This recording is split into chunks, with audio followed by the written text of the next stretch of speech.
somebody whose entire region is awash and under civil emergency, is the National MP for Southland, Joseph Mooney.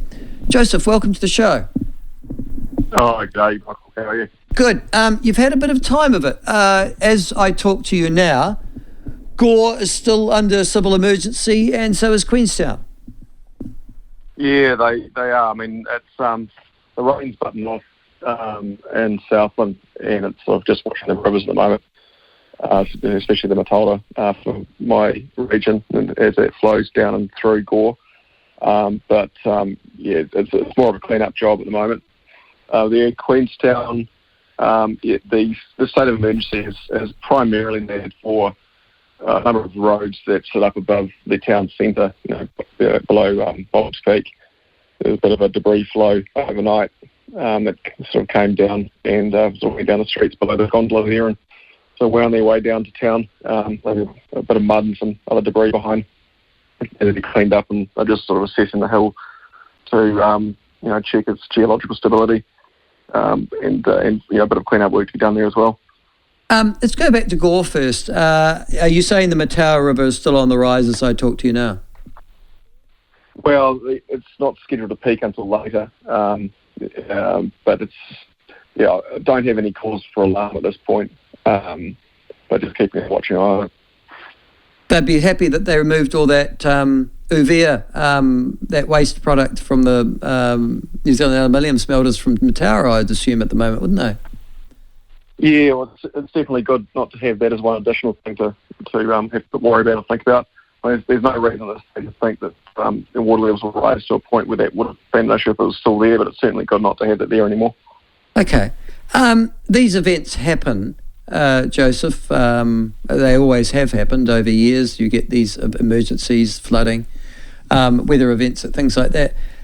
In your view, is local government well disposed to deal with them, or does it require a centralisation, as is being suggested, of civil defence and emergency at some sort of Wellington level?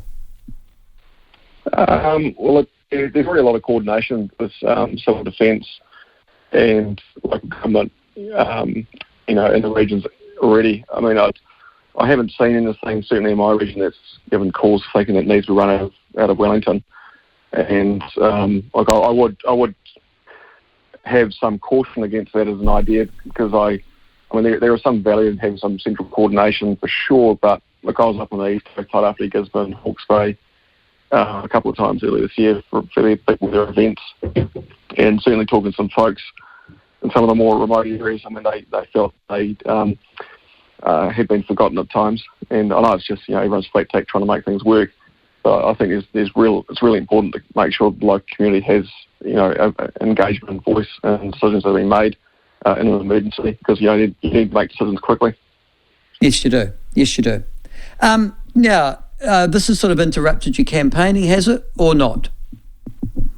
Oh, look, it's campaigning and being an MP. There's actually a lot of crossover, because you're meeting people, trying to figure out what they need and trying to find ways to connect them with other people that can help or find solutions. So there's a lot of crossover between the two roles, as you'll no doubt know from your experience.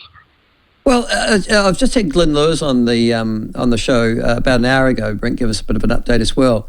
And one of the things we both talked about as me as a former mayor and him obviously as a mayor, was infrastructure and decisions you make around it and things like that. But one of the things that he pointed, and completely different than most mayors in New Zealand, is how Queenstown is such a hub of New Zealand, not just domestically but international tourism, and the infrastructure that they lack because they've got so few ratepayers in comparison to the demand. Are you going to address that in the next government? Because it doesn't appear to have been addressed in the last 6 years, Joseph. Yeah, well, look, it's one of National's plans is around having city regional deals, and this has been used quite successfully in the UK, for example. And it's so we actually want to help and work with local councils. Say, okay, what do you need, and how do we help get the financing required to do that? And there's a lot of finance available, as well as having an infrastructure agency to help coordinate this and bring those two pieces of funding together. Yeah, So because in a funny sort of way, this boil water notice, which is very third world when you think about it, it's sort of a bit of an argument for three waters, isn't it?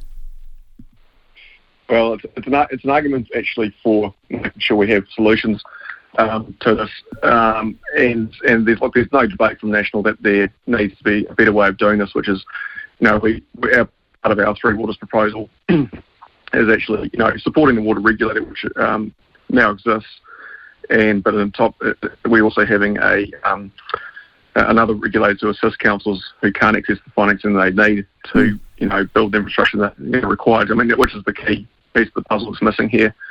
And so that's the Queensland councils. I think from what I understand, they haven't felt they've had the finance available to build the filtration system needed, which would have obviously prevented this from happening because of their budgetary constraints. And so that's the key piece, the key issue, and our policy addresses that in a much neater way, while keeping local control with those communities that use those water services and local ownership.